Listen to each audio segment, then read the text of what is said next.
大家好，我是阿胖。平时我们吃的最多的就是西红柿炒蛋，或者是韭菜炒蛋。其实还有一种好吃的做法，就是香菜炒蛋。香菜简直是神一样的存在。身体里缺少某个基因，就不喜欢吃香菜。吃香菜就感觉像吃臭娘娘一样，那个味道简直是太难闻了。但是有的人就特别喜欢吃香菜，比如我，吃什么都喜欢加点香菜。今天准备了一大把香菜，先把它洗干净，香菜根还要洗干净，这可是个好东西，不要扔。然后放在一边晾干水分。接下来我们再准备2个大鹅蛋，先把表皮洗干净。吃香菜炒蛋就要配鹅蛋，两者搭配一起比鸡蛋对我们的身体更好。尤其在寒冷的冬天，吃鹅蛋可以抵御寒冷对我们身体的侵袭，能够有效预防感冒。鹅蛋富含多种维生素以及矿物质，上学用脑的孩子吃鹅蛋可以提高记忆力。呀，双黄鹅蛋我还是第一次见呢。如果是孕妇，吃点鹅蛋对胎儿也好，生的宝宝会更聪明。呀，怎么又是双黄的？这是怎么回事？太神奇了，2个双黄。现在向里面加入1小勺盐，然后用筷子把鹅蛋搅散，一直搅到有气泡出现，用筷子挑起来拉丝的状态就行了。接下来我们处理香菜，先把口感比较偏老的根尖部去掉，再把剩下的根切成长段，然后把根部单独装入盘中。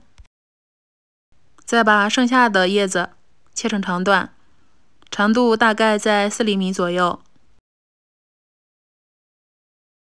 再把切好的叶子也单独装入盘子里。现在起锅热油，油要选用能够耐高温的食用油，比如花生油、茶油。晃动下锅子，运下锅。像葵花籽油、橄榄油不适合高油温烹饪，今天就不用了。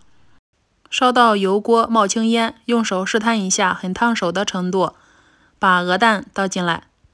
这样利用高油温炒出的鹅蛋，口感水嫩蓬松，而且表皮带着一层焦香的口感。倒入蛋液后，先不要急着翻动，等定型时，再用铲子慢慢推动，使剩下的蛋液流出来。为什么说吃鹅蛋能够提高记忆力呢？因为鹅蛋含有着大量丰富的卵磷脂，而卵磷脂对大脑以及神经组织发育有着特别重要的作用。尤其是上学期间的孩子以及用脑多的成人和老年人都应该多吃一点鹅蛋。等蛋液还有一小部分没有凝固时，就可以关火了。利用余温把剩下的蛋液炒熟，然后先把炒好的鹅蛋盛出来。接着开始炒香菜了。今天偷懒了，没有刷锅。倒入食用油烧热，然后先把香菜根下进来。等炒出香菜根的香味后，再把叶子下进来，开大火翻炒，翻炒至稍微变软，加一点食用盐调味，再次炒至变软，然后把鹅蛋下进来，翻炒均匀就可以关火了。一道香喷喷的香菜炒鹅蛋就完成了。去饭店吃，这一盘至少要40左右，而自己在家做，1个鹅蛋3块，2个鹅蛋6块，1小把香菜2块，正好是8块钱的成本。自己做非常便宜又好吃。香菜和鹅蛋一起炒，还能够预防风湿以及心血管疾病，好处这么多，喜欢的话就试试吧。今天的视频就分享到这里了，谢谢您的观看。